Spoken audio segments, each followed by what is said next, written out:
हाँ जी बच्चों, very very good morning, good evening, good afternoon and welcome to your favourite, my favourite, सबका favourite Chetan Malik classes. कैसे हैं बेटा आप सब लोग?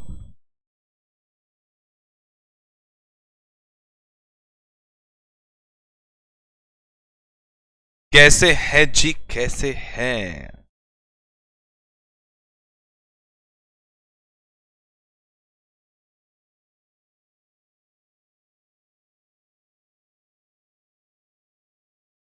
कैसे हैं जी आप सब लोग?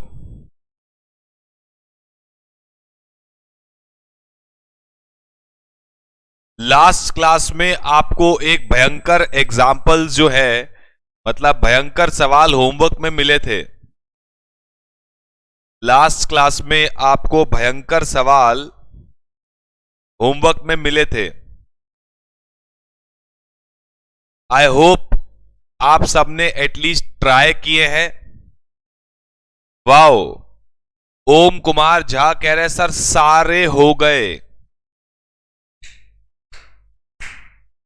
यशिका के भी हो गए हैं, अदिति के भी हो गए हैं। मैं तो पहले ही से ही जानता हूं, मुझे तो पहले से ही पता था इस बार का बैच बहुत इंटेलिजेंट है। आकांक्षा पांडे के भी हो गए हैं सारे, वाओ। सूरज के भी हो गए, बस 57 और 59 एक यशिका को प्रॉब्लम आ रही है। बहुत बढ़िया बेटा, मतलब बहुत, मतलब मैं I am really impressed, really impressed with you guys. आपके जो बैच ने इस बार कमाल कर रहा है, जो आपका batch, I am really impressed.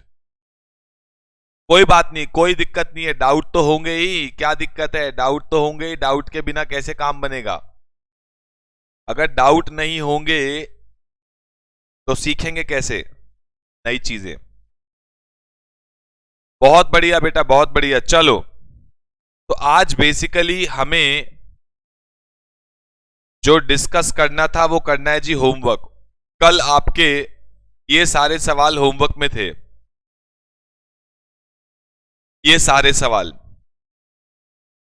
तो आपके हिसाब से, आपके हिसाब से, आपके हिसाब से जो डाउट है वो है आपका 59। 59 में डाउट है, 57 में बच्चे को डाउट है, और किस में डाउट है? 55 में अदिति का एक छोटा सा पॉइंट के लिए डाउट है। 61 में छोटे छोटे पॉइंट्स बीच बीच में डाउट्स हैं। कोई गल नहीं पाजी, कोई गल नहीं, मजा आएगा। चलें, इसके अलावा बताएं बेटा।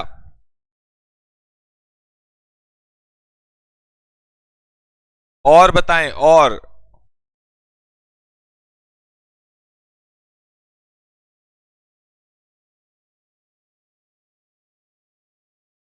चलें जी, शुरू करें।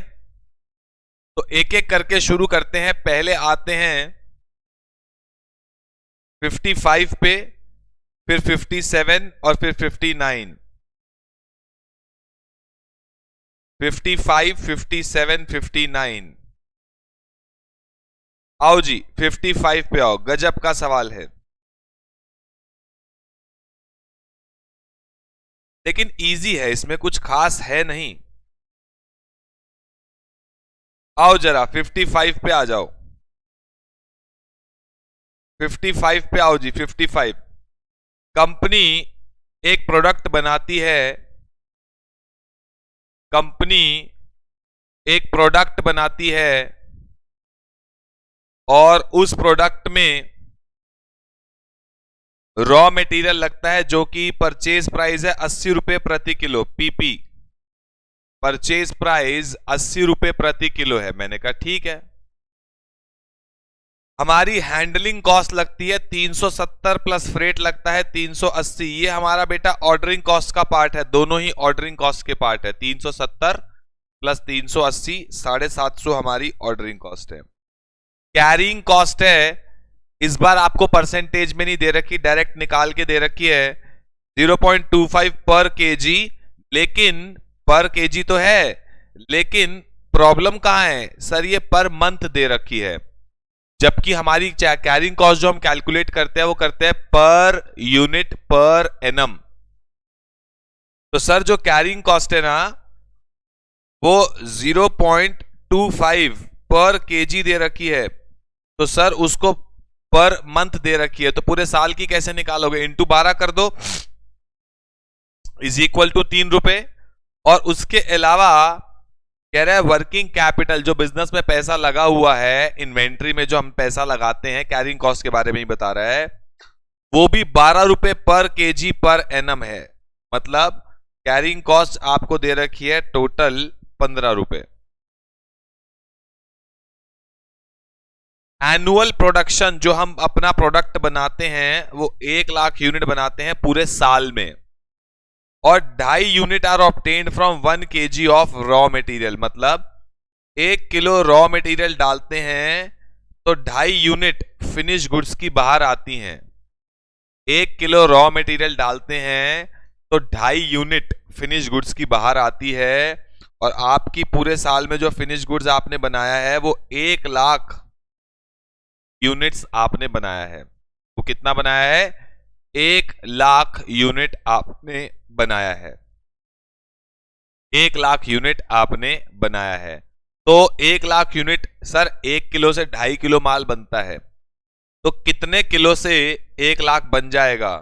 सर 40,000 किलो से। इसको डिवाइड कर लो 2.5 से, तो आपका आंसर 40,000 यूनिट आ जाएगा, annual requirement of raw material. सबसे पहले अब आपको ईओक्यू निकालना है। 2 इंटू में ए इंटू में ओ डिवाइड बाय सी, आपका ईओक्यू आ गया 2000 किलो।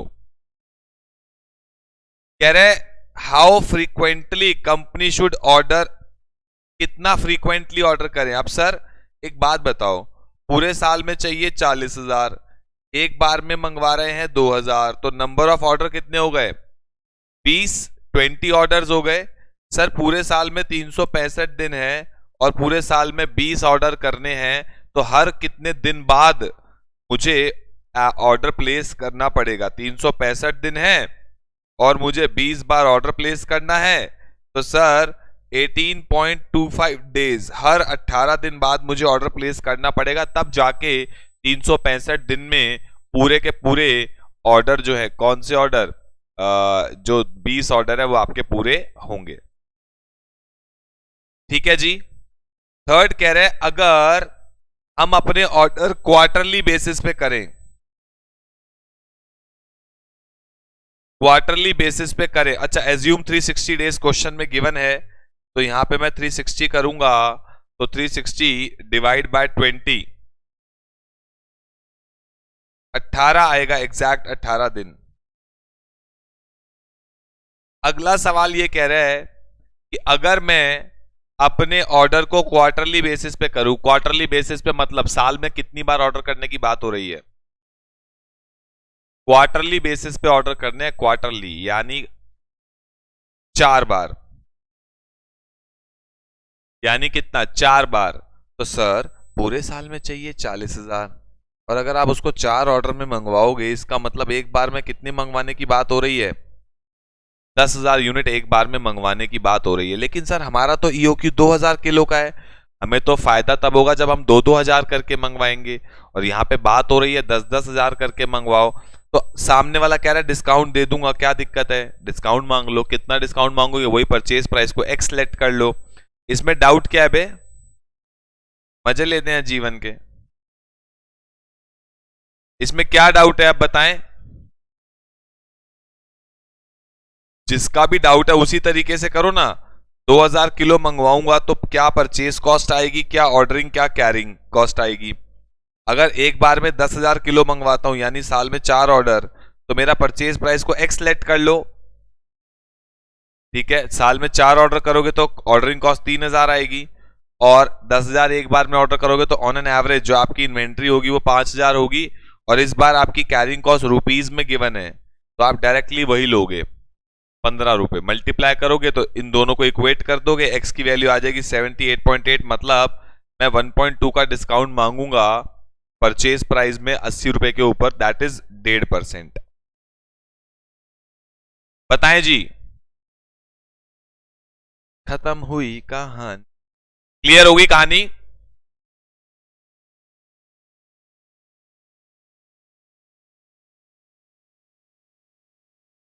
इसमें डाउट क्या था?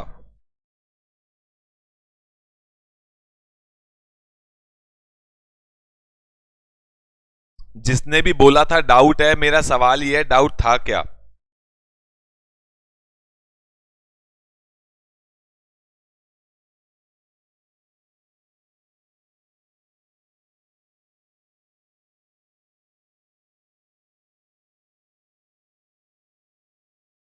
चले क्लियर हो गई कहानी अब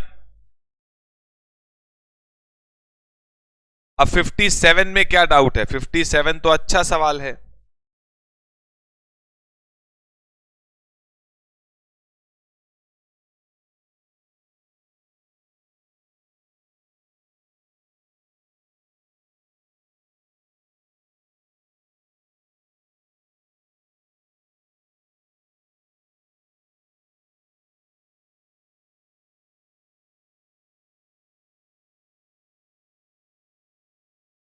इसको लास्ट में करते हैं, छोड़ो इसको, लिखो अभी चैप्टर के लास्ट में। इसमें कुछ एक आधा कॉन्सेप्ट है, इसमें अभी एक आधा कॉन्सेप्ट है जो अभी हमने नहीं किया है, बाकी हम लोग कर चुके हैं। आपको बस ईओक्यू निकाल के छोड़ देना चाहिए। ईओक्यू सबको समझ में आ गया?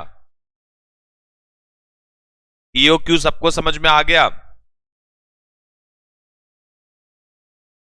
बस अभी हमने वहीं तक किया, अभी इस चैप्टर में काफी कॉन्सेप्ट हैं अभी। उसके बाद 59 में क्या डाउट है जी?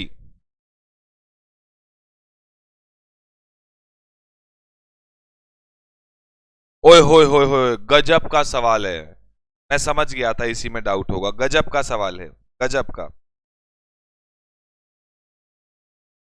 चलो चलो चलो, देखो आपने ईओक्यू निकाला, ईओक्यू आया, मतलब एक बार में हम 3893 पैक्स हमें मंगवाने चाहिए। ये तो पॉइंट क्लियर है?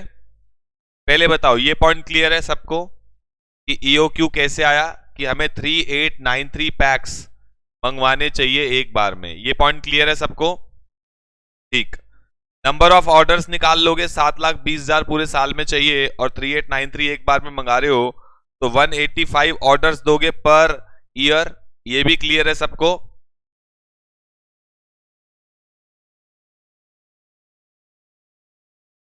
चलो अब ऑर्डरिंग कॉस्ट निकालनी है। 185 ऑर्डर करोगे और एक बार ऑर्डर करने की कॉस्ट 240 है ऑर्डरिंग कॉस्ट। कैरिंग कॉस्ट कैसे निकालोगे? 3893 एक बार में मंगवा रहे हो तो उसका आधा ऑन एन एवरेज गोदाम में रहेगा, इनटू में परचेज प्राइस का 10%। परचेज प्राइस का 10% हमारी कैरिंग कॉस्ट है, मल्टीप्लाई कर दे, ये आ गई total of ordering and carrying. ये समझ में आ गया सबको?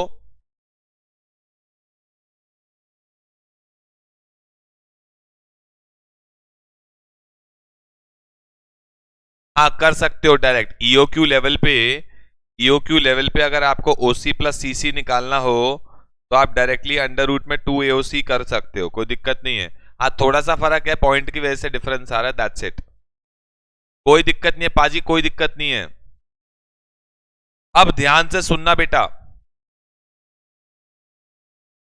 मैं आपको बिल्कुल लेमैन तरीके से समझाऊंगा, आपको समझ में आ जाएगा लास्ट में पॉइंट क्या है। अरे पाजी थोड़ी बहुत दिक्कत आएगी, हल्का फुल्का आंसर में डिफरेंस आएगा, कोई दिक्कत नहीं है, वो पॉइंट की वजह से आएगा। अगर आप यहां पर भी एग्जैक्ट कैलकुलेट करोगे तो आंसर सेम आएगा। आपने 3893 को जब आधे से डिवाइड किया तो आंसर आपका बहुत लंबे पॉइंट में आएगा ना, उसको आप एग्जैक्ट अगर लेके चलोगे तो आंसर एग्जैक्ट मैच हो जाएगा। कोई गल नहीं, कोई गल नहीं पाजी, कोई गल नहीं, वो ठीक माना जाएगा। अब सुनो मेरी बात, सुनना जरा ध्यान से।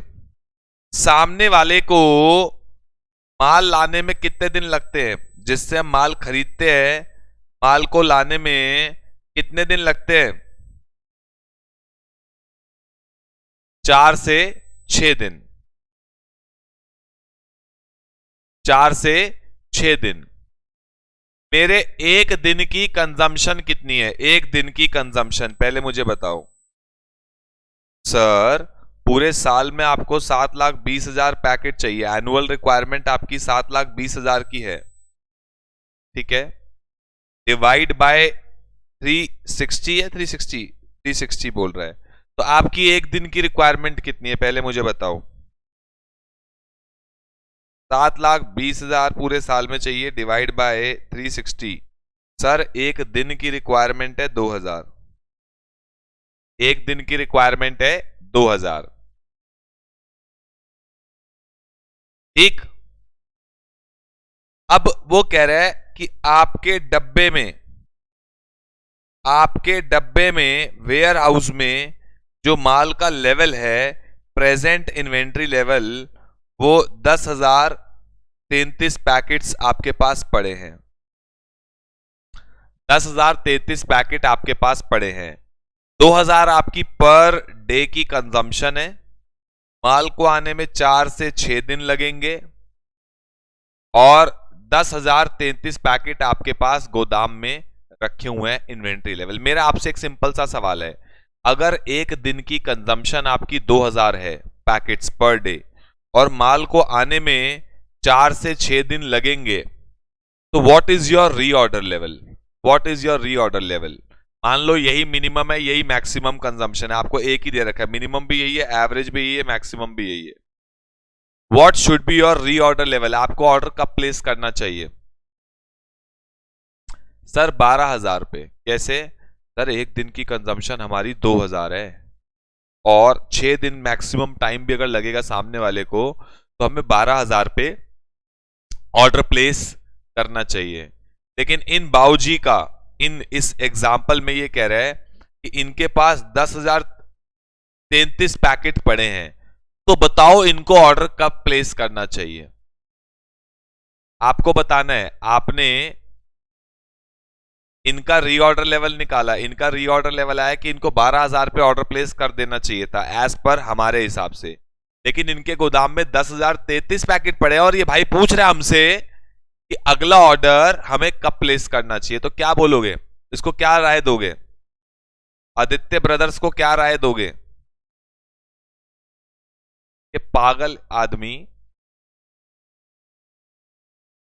ओ पागल आदमी, तेरे को 12,000 पे ऑर्डर प्लेस करना चाहिए था, ठीक है, और तेरे गोदाम में 10,033 पैकेट पड़े और तू मुझसे आज पूछ रहा है क्या ऑर्डर प्लेस? चल भाग यहां से, ऑर्डर कर क्या फटाफट, अभी क्या अभी कर।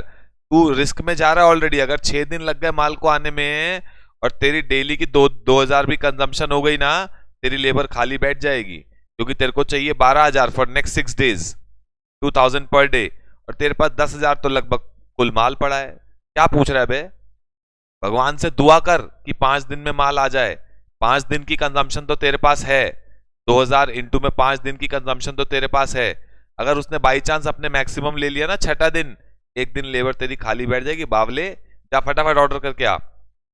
समझ में आया कि नहीं आया?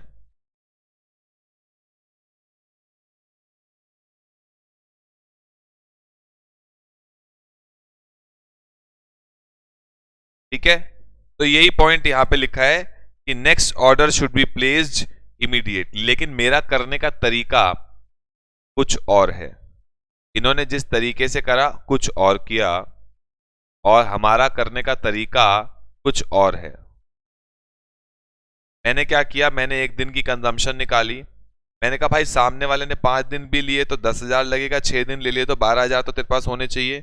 तेरे पास 10,033 पैकेट पड़े हैं, तेरे को अभी के अभी ऑर्डर प्लेस करना चाहिए। आप यूं कह लो, आप यूं कह लो कि सर हमारे गोदाम में 10,033 पैकेट पड़े हैं, पर डे की कंजम्पशन 2,000 है, तो लगभग 5 दिन का तो माल है, पॉइंट समथिंग दिन का तो अपने पास माल पड़ा है, लेकिन सामने वाला 6 दिन भी लगा सकता है, तो मुझे तो तुरंत ऑर्डर प्लेस करना चाहिए। मेरे पास जो मेरे गोदाम में माल पड़ा है वो मेरी पूर्ति, कंजम्पशन की पूर्ति कर सकता है up to 5 days, point something.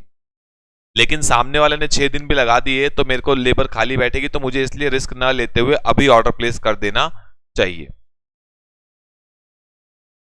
बताएं बेटा, पॉइंट क्लियर हो गया?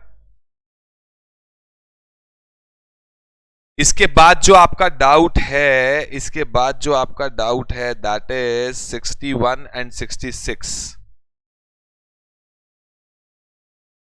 61 एंड 66।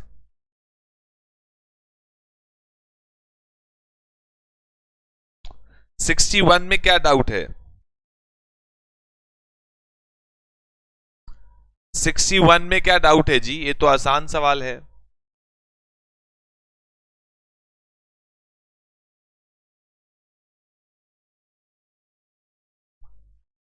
सिक्सटी वन में क्या डाउट है जी?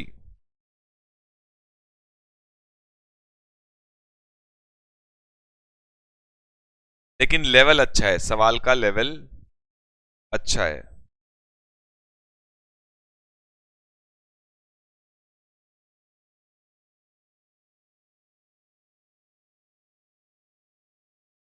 आओ जरा,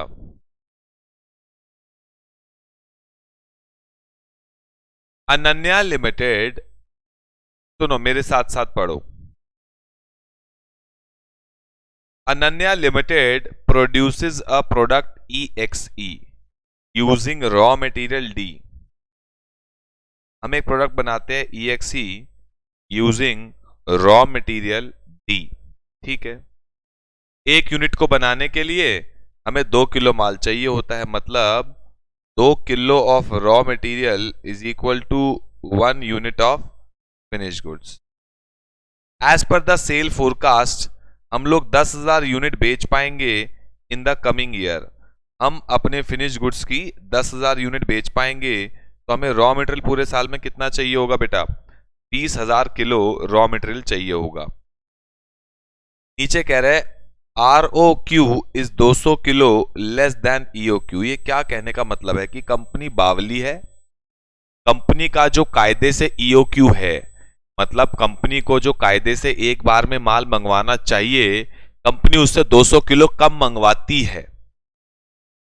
reorder quantity of the company is 200 kilo less than what should be the EOQ।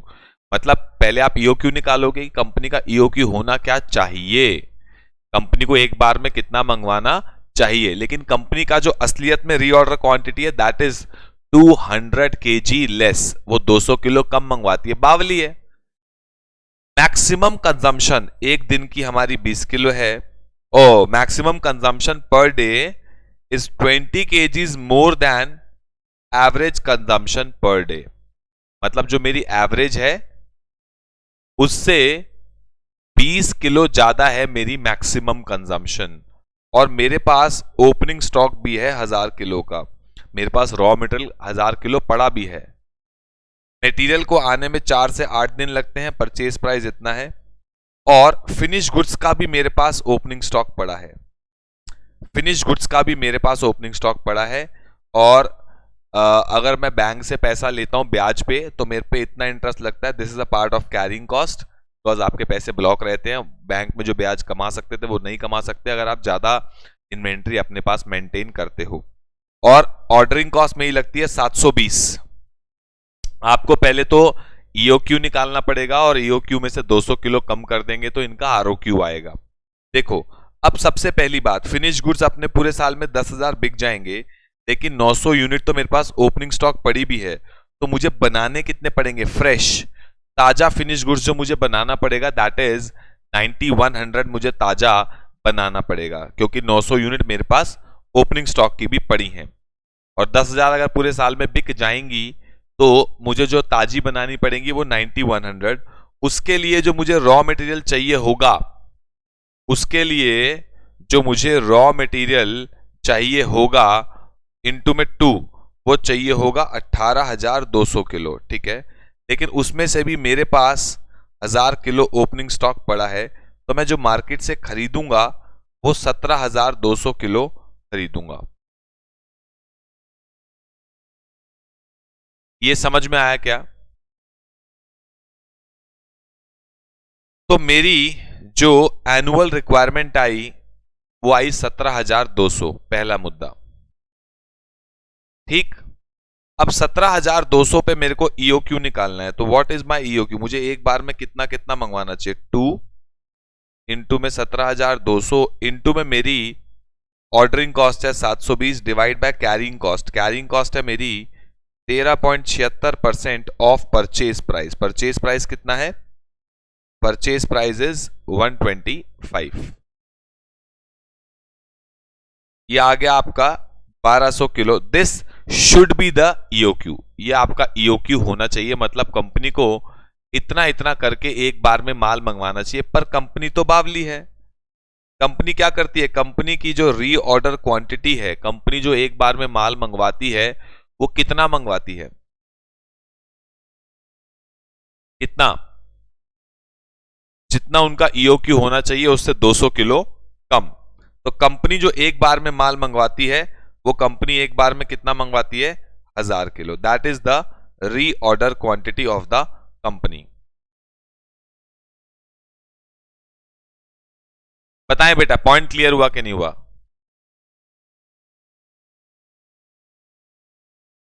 ये पॉइंट क्लियर हो गया। सेकंड में आपको क्या निकालना था, मैक्सिमम स्टॉक लेवल। अब पहले जरा मैं कुछ और कैलकुलेशंस करूंगा आपके साथ। देखो जी, अब रीऑर्डर लेवल कैसे निकालते हैं, रीऑर्डर लेवल कैसे निकालते हैं? हाँ, सवाल में दे रखा है ना आपको कि कंपनी का जो आरओक्यू है that is less than EOQ, 200 kilo कम है। मतलब कंपनी एक बार में जो माल मंगवाती है, जो कायदे से उनका ईओक्यू होना चाहिए उससे 200 किलो कम मंगवाती है, यानी एक बार में 1000 किलो मंगवाती है कंपनी। ठीक है। अब रीऑर्डर लेवल क्या होता है? रीऑर्डर लेवल वेरी इंपॉर्टेंट, बहुत बढ़िया पॉइंट। रीऑर्डर लेवल होता है sir maximum consumption into maximum time. Maximum time तो है अपने पास 8 दिन का। मैक्सिमम कंजम्पशन कैसे निकाले? वो कह रहा है मैक्सिमम जो कंजम्पशन है ना आपकी पर डे, वो 20 किलो ज्यादा है एवरेज से। अब सर एवरेज कैसे निकाले? पूरे साल में आपकी एवरेज कंजम्पशन कितनी है? सर पूरे साल में ना अपने को जो रॉ मटेरियल चाहिए होता है 9100 को बनाने के लिए, वो 18200 चाहिए होता है, 18200 चाहिए होता है। वो तो एक बात अलग है कि मेरे पास 1000 किलो पड़ा था तो मैंने खरीदा, परचेज 17200 करा, लेकिन यूज तो 18200 किया ना पूरा, 1000 वो वाला और 17 टू मैन्युफैक्चर 9100 यूनिट्स। यूज तो आपने पूरा 18200 किया। तो सर पर डे निकाल लो ना, 360 से डिवाइड कर लो, तो ऑन एन एवरेज मेरे पर डे की कंजम्पशन आ गई 364। क्यों सर 364? क्यों सवाल में लिखा हुआ है, शायद 364 डेज आपके सवाल में लिखा हुआ होगा कहीं ना कहीं। ठीक है, तो 364 से हमने डिवाइड कर दिया तो मेरी पर डे की कंजम्पशन आ गई एवरेज। एवरेज कंजम्पशन आ गई पर डे की। और सर एवरेज जो आएगी वो कह रहा है आपकी मैक्सिमम कंजम्पशन जो है वो एवरेज के मुकाबले 20 किलो ज्यादा है, तो मैंने 20 किलो उसमें प्लस कर दिया। ये मेरी मैक्सिमम कंजम्पशन आ गई। ये मेरी क्या आ गई, मैक्सिमम कंजम्पशन। मैंने उसमें 20 किलो प्लस कर दिया। Maximum consumption into maximum time is my reorder level. अच्छा पॉइंट है। एक आध सवाल में ऐसे उलझलूल पॉइंट आ जाते हैं जो बच्चे को थोड़ी दिक्कत देते हैं, पेपर में यही फर्क डालते हैं रैंक होल्डर में और नॉर्मल बच्चे में।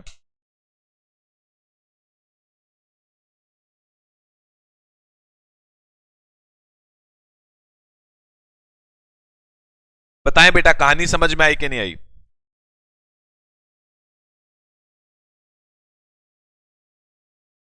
क्लियर हो गया सबको? ये सृष्टि समझो बात को, वो कह रहा है आपके एक दिन की जो मैक्सिमम कंजम्पशन है वो एवरेज के मुकाबले 20 किलो ज्यादा है। एवरेज कितनी है सर? पूरे साल में 18200 मुझे यूज करने हैं। 18200 किलो मेरा पूरे साल में यूज होगा रॉ मटेरियल। उसको मैंने 364 से डिवाइड कर दिया तो एक दिन की एवरेज कंजम्पशन आ गई, उसमें 20 किलो प्लस कर दिए तो ये मेरी मैक्सिमम कंजम्पशन आ गई पर डे इनटू में मैक्सिमम टाइम, तो मेरा आरओएल आ गया। तो मेरा आरओएल आ गया। और मैक्सिमम जो आपकी आई हुई है वो 70 किलो आएगी। मैक्सिमम करके देख लो, 18200 divide by 364, 50 plus 20 kilo, 70 kilo आपकी मैक्सिमम आएगी। तो मिनिमम कितनी आ जाएगी? एवरेज 50 आ गई, 70 आ गई क्या बोलते हैं आपकी मैक्सिमम। तो मिनिमम निकाल लो, average is equal to minimum plus maximum divide by 2। इससे आपकी मिनिमम आ जाएगी और मिनिमम आएगी आपकी 30 किलो। मिनिमम आ जाएगी 30, तभी तो 30 प्लस 70 डिवाइड बाय 2 करोगे तो आपका एवरेज 50 आएगा, जो आपने कैसे निकाला है 18200 डिवाइड बाय 364। अच्छा सवाल है, अच्छा सवाल है। इस पे आप स्टार मार्क करो। ऐसे सवालों को आपको दोबारा तिबारा चौबारा पंजबारा करना चाहिए। चले बेटा, पॉइंट क्लियर हो गया यहां तक?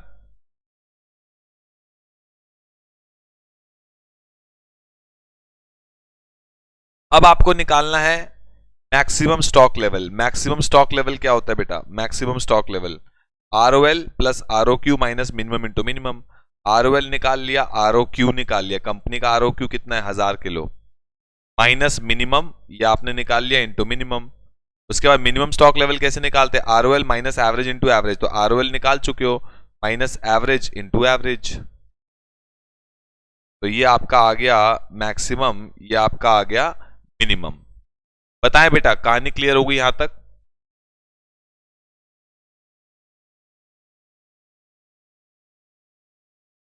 चल सकते आगे? और क्या बोल रहे हैं? Calculate the impact on the profitability of the company by not ordering the EOQ। अच्छा, टेक 364 डेज, ये क्वेश्चन में गिवन है। कह रहे हैं आप प्रॉफिटेबिलिटी पे फर्क बताओ। प्रॉफिटेबिलिटी पे फर्क बताओ मतलब कितने का डिफरेंस आएगा कि अगर कंपनी EOQ पे ऑर्डर ना करे तो क्या होगा? तो सर अगर EOQ पे मतलब ऑर्डर ना करे, मतलब EOQ तो 1200 किलो था, अगर उस पे ऑर्डर करती है तो कंपनी की OC और CC कितनी होगी? और अगर कंपनी अपने मुताबिक 200 किलो कम मंगवाती है हर बार, यानी 1000 किलो ऑर्डर करती है, तो उस पे OC और CC क्या होगी? सर ऑब्वियसली ना, हमारी कॉस्ट यहाँ पे ज्यादा होगी बिकॉज हम EOQ पे नहीं मंगवा रहे हैं। EOQ को वही तो ऑर्डर क्वांटिटी होती है जिसपे आपकी OC प्लस CC मिनिमम होती है। अगर EOQ पे नहीं मंगवाओगे तो आपकी कॉस्ट ज्यादा हो जाएगी, और वो कितनी ज्यादा हो जाएगी? 440। तो और ऑब्वियसली कॉस्ट ज्यादा होगी तो उतना आपका प्रॉफिट कम होगा। तो कितनी कॉस्ट ज्यादा आ रही है? 440, जिसकी वजह से आपका प्रॉफिट 440 से कम हो जाएगा। बताएं जी, पॉइंट क्लियर हो गया?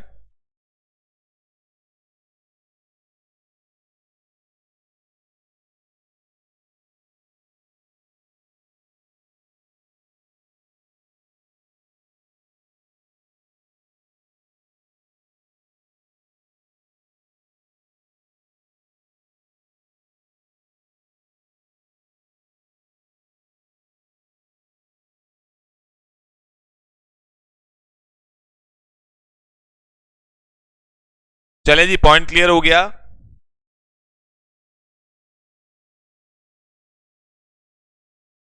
ऐसे सवालों को आपको स्टार मार्क करना चाहिए और दोबारा तिबारा चौबारा करना चाहिए।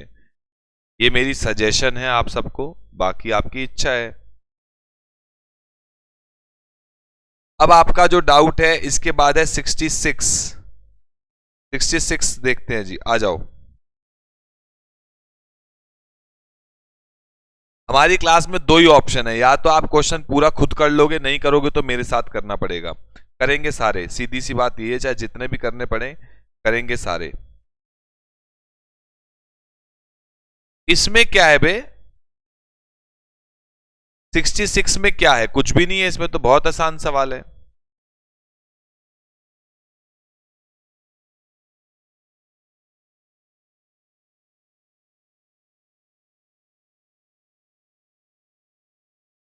आओ जी, ये किसी का डाउट है क्या 66? जल्दी बताएं बेटा, 66 किसी का डाउट रह गया क्या?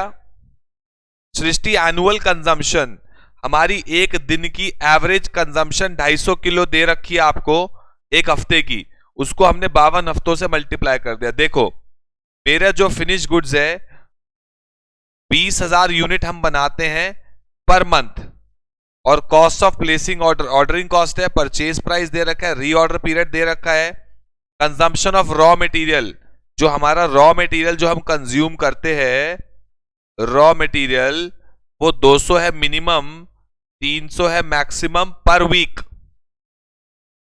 तो एवरेज निकालोगे तो 250 आएगा पर वीक। हमारे जो रॉ मटेरियल की कंजम्पशन है वो 250 किलो है पर वीक ऑन एन एवरेज। तो पूरे साल की कंजम्पशन कितनी होगी ये आपने निकाला है। एनुअल रिक्वायरमेंट निकालने का तरीका, एनुअल रिक्वायरमेंट निकालने का और कोई तरीका था नहीं। 250 किलो रॉ मटेरियल हम पर वीक यूज करते हैं ऑन एन एवरेज, 200 मिनिमम दे रखा है, 300 मैक्सिमम दे रखा है पर वीक, तो एवरेज हुआ 250, उसका 52 से मल्टीप्लाई कर दिया 52 वीक से, तो मेरी एनुअल कंजम्पशन आ गई। चलें जी, क्लियर हो गया सबको अब? और कोई डाउट है तो बताएं जी।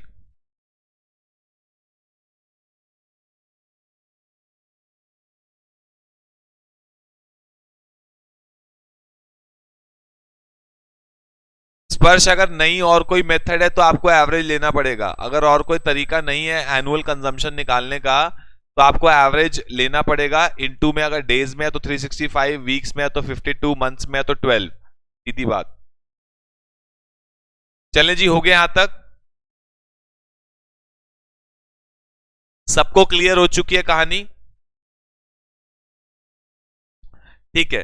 अभी अगले कॉन्सेप्ट पे जाने से पहले, क्योंकि अब देखो प्रैक्टिस ही है, जितनी प्रैक्टिस करोगे उतनी कम है।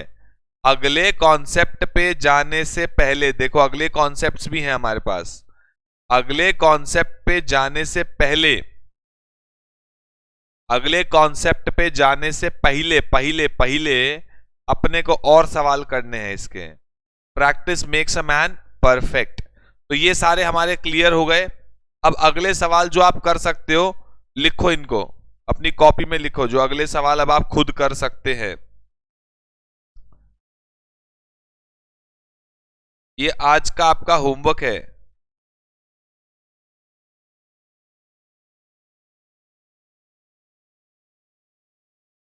थर्टी फोर, 38, 41, 42, 44, 46, 47, 48, 49, 50, 53, 4, 5, 6, ये अब आप सारे सवाल कर सकते हैं।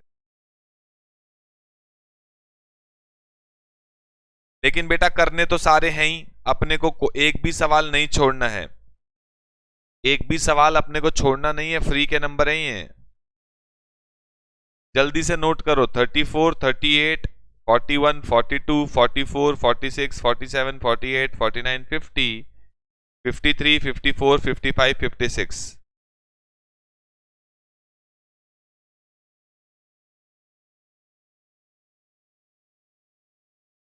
चलें बेटा, लिख लिया सबने?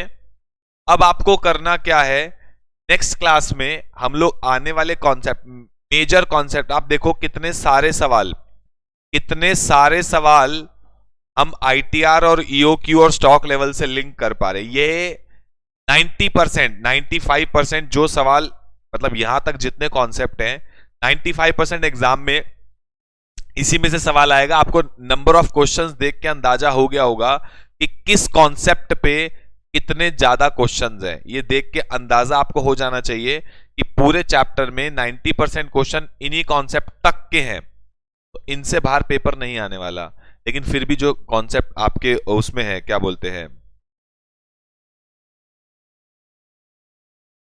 आएगा अभी मोनिका, आएगा वो एवरेज स्टॉक का एक और फॉर्मूला है जो हमने किया नहीं अभी। हमने पहले पहले फॉर्मूले किए हैं, सबके सेकंड सेकंड फॉर्मूले तो हमने किए ही नहीं है अभी, वो आएगा आगे। पहले आप फर्स्ट में आपको बहुत ज्यादा स्ट्रांग होना है, उसके बाद आपको सेकंड प्रायोरिटी पे जाना है। पहले फर्स्ट को स्ट्रांग करो, सेकंड पे उसके बाद जाएंगे। तो अब आपको करना क्या है, इसके आगे के जो कॉन्सेप्ट है, आज का आपका गृह कार्य क्या है, एक तो आपको वो सारे सवाल करने हैं, ट्राई एक बार अपने हाथ से कॉपी में। और मैं चाहूंगा कि आप सब बच्चे मेरे पर्सनल नंबर पे मुझे व्हाट्सएप करेंगे और अपना नंबर सेव करवाओ, मेरे पास अपना नंबर सेव कराओ, नाम पता अपना मेरे को व्हाट्सएप करो, अपना नंबर मेरे फोन में सेव करवाओ, क्योंकि अननोन नंबर से मैं कॉल पिक नहीं कर पाता हूं। तो आपका नंबर अगर सेव होगा, बाई चांस कभी आपको जरूरत पड़ेगी तो मैं आपका कॉल भी पिक कर पाऊंगा ना, फिर नंबर सेव होगा तो। और दूसरा, आप ये सारे सवाल करने के बाद मुझे पीडीएफ भेजोगे, फोटो मतलब पीडीएफ बना के कि सर हमने कर लिया है, I want to see your copies. अभी सामने नहीं हो, मैं तुम्हारी कॉपी देखना चाहता हूं कि आप सब लोग सही से काम कर रहे हैं नहीं कर रहे हैं, और जो नहीं कर रहा है अपना नुकसान कर रहा है। मेरा काम है आपको डिटेल में कॉन्सेप्ट पढ़ाना, प्रैक्टिस कराना, और जहां पे आपको दिक्कत आए वहां पे आपको उन सवालों को और इजी तरीके से समझाना, ये मेरा काम है। लेकिन प्रैक्टिस अपने हाथ से आप ही को करनी है, पेपर आपको देना है, मैं सिर्फ पढ़ा सकता हूं, पेपर तो आप ही दे के आओगे ना। तो कृपया करके अपनी कॉपी मेरे पर्सनल नंबर पे, मतलब कॉपी मतलब आज का होमवर्क करने के बाद एक पीडीएफ बना के छोटी सी मुझे भेजें। I want to see your presentation, your writing, सब देखना चाहता हूं मैं एक बारी, और आप होमवर्क कर रहे हैं कि नहीं कर रहे हैं मैं वो देखना चाहता हूं, ठीक है। और नेक्स्ट क्लास में आप क्या करोगे, मतलब आज का आपका एक और गृह कार्य है कि आप ये नोट करके आओगे, जो अगला कॉन्सेप्ट है ये आप नोट करके आओगे। मैं इसलिए धीरे धीरे दिखा रहा हूं, आप रिकॉर्डेड क्लास में क्या करोगे, जब आज की रिकॉर्डिंग देखोगे रिवाइज करने के लिए, तो वहां पे पॉज करके ये नोट करना है आपको कॉपी में, जिससे कि कल हम इसको आराम से समझ पाएंगे। ठीक है जी, एबीसी एनालिसिस आपको नोट करना है। मैं धीरे धीरे करके दिखा रहा हूं, आप इसको नोट करेंगे ताकि आप रिकॉर्डेड में इसको नोट कर पाए। और सेकंड कॉन्सेप्ट है मटेरियल कॉस्ट का।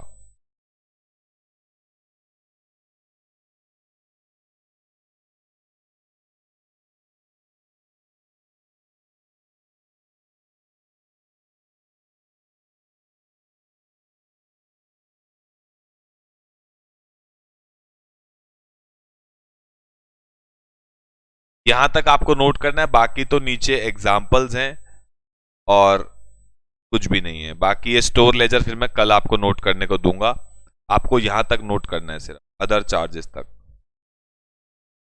सेफ्टी स्टॉक अभी मोनिका भी हम डिस्कस करेंगे, कल वाली क्लास में डिस्कस करेंगे विद क्वेश्चंस, तो ज्यादा क्लैरिटी आएगी। सेफ्टी स्टॉक का कॉन्सेप्ट ना कल की क्लास में विद क्वेश्चन डिस्कस करेंगे। ठीक है जी, तो मिलेंगे हम लोग नेक्स्ट क्लास में, लेकिन आपका ब्रेक नहीं है, आपके पास अच्छा खासा टाइम है अभी। एक तो ये नोट करने का, नोट तो अभी नहीं कर पाओगे क्योंकि क्लास शाम तक डलती है। आपको ये सवाल शुरू हो जाने चाहिए अभी, मतलब मैं बोल रहा हूं ना, अभी आप फेस टू फेस होते तो मैं ये सवाल आपको क्लास में करने को देता कि क्लास में करो। अभी फेस टू फेस नहीं हो, दूर बैठे हो और अपने लिए आपको मेहनत करनी है, तो आपको अभी करने चाहिए सारे सवाल 34 जितने हो पाए टिल 12 o'clock। 12 बजे आपको ब्रेक लेनी चाहिए, 12 बजे आपको ब्रेक लेनी चाहिए 12:15 तक, 15 मिनट का ब्रेक लेना चाहिए, फिर आपकी लॉ की क्लास होगी। तो थोड़ा सा भी प्लान तरीके से चलोगे ना, पूरा दिन यूटिलाइज करोगे अच्छे से। सीए बहुत आसान है, सिलेबस ज्यादा है, मानता हूं सीए मुश्किल नहीं है, अपने दिमाग से ये बात निकाल दो, जिन्होंने भी आपके दिमाग में डाला है उनके साथ परिस्थिति अलग हो सकती है, उनकी सिचुएशन अलग हो सकती है, उनका आईक्यू लेवल अलग हो सकता है, हो सकता है उनको आपके जैसा इतना प्यारा टीचर ना मिला हो। मैं आपके लिए सीए को आसान बना दूंगा। आप एक रैंक होल्डर से पढ़ रहे हो, मेरी सोच से पढ़ोगे ना, मेरी सोच से, आपको मेरी सोच अपने अंदर डालनी है कि सर की क्या सोचती है। आई एम नॉट एलियन, मैं दिन में 24 घंटे से ज्यादा नहीं पढ़ सकता था, मैं अभी, मेरी रैंक आ सकती है तो आपकी क्यों नहीं आ सकती, बस ये दिमाग में डालो। और मेरी सोच कि सर किस तरीके से सोचते हैं, वो सोच आपको अपने अंदर इनकलकेट करनी है, उसके बाद आपकी भी रैंक आएगी। लेकिन आपको टाइम वेस्ट नहीं करना है। और सीए आसान है, सिलेबस ज्यादा है वो अपनी जगह बात है, लेकिन सीए आसान है। ऐसा कुछ नहीं है जो आपको समझ में नहीं आ सकता, सब कुछ समझ में आएगा, आपको अच्छे से समझ में आएगा, सब कुछ आएगा और अच्छे से समझ में आएगा। लेकिन प्रैक्टिस करोगे बार बार बार बार तो वो चीजें दिमाग में बैठ जाएंगी और पेपर में आसान लगेंगी। प्रैक्टिस नहीं करोगे पेपर तक भूल जाते हैं और फिर पेपर में हम लोग अटेम्प्ट अच्छे से नहीं कर पाते हैं। बस यही फंडा है और कुछ नहीं है। पेशेंटली और कंसिस्टेंटली टिल एग्जाम्स आपको प्रैक्टिस करनी है, रिवीजन करनी है। लोग कंसिस्टेंसी खो देते हैं, नया नया जोश होता है तो 2-3 महीने तो पढ़ेंगे, उसके बाद अपना कंसिस्टेंसी खो देते हैं, इसीलिए उनको एग्जाम में जाके भूल जाते हैं, रिवीजन नहीं करते, टाइम नहीं देते। जिस दिन आपने सीए को टाइम देना छोड़ दिया उस दिन आपके लिए सीए मुश्किल हो जाएगी। आप अगर कंसिस्टेंटली टाइम दे रहे हो टिल योर एग्जाम्स, एक शेड्यूल के हिसाब से पढ़ रहे हो, टाइम दे रहे हो, तो ये आप सीए को टाइम नहीं दे रहे हो, आप अपने करियर को टाइम दे रहे हो, आप अपने फ्यूचर को टाइम दे रहे हो। This is not waste of time, this is investment of time. आप अपना टाइम इन्वेस्ट कर रहे हो अपने फ्यूचर के लिए, अपने करियर के लिए। मेरा काम बार बार आपको गाइड करने का है। अभी 4 साल पढ़ लोगे 40 साल आसान हो जाएंगे। अभी 4 साल मौज मारने में दिमाग इधर उधर आएगा तो 40 साल घिसाते ही रहोगे, फिर 30-40-50 हजार की नौकरी करोगे एंड फ्यूचर में इससे कुछ होने वाला है नहीं। पेट्रोल ही इतना महंगा हो जाएगा, पेट्रोल नहीं डलवा पाओगे, पैदल जाओगे ऑफिस। ठीक है ना, तो मिलते हैं नेक्स्ट क्लास में, तब तक के लिए ओके, टाटा बाय बाय।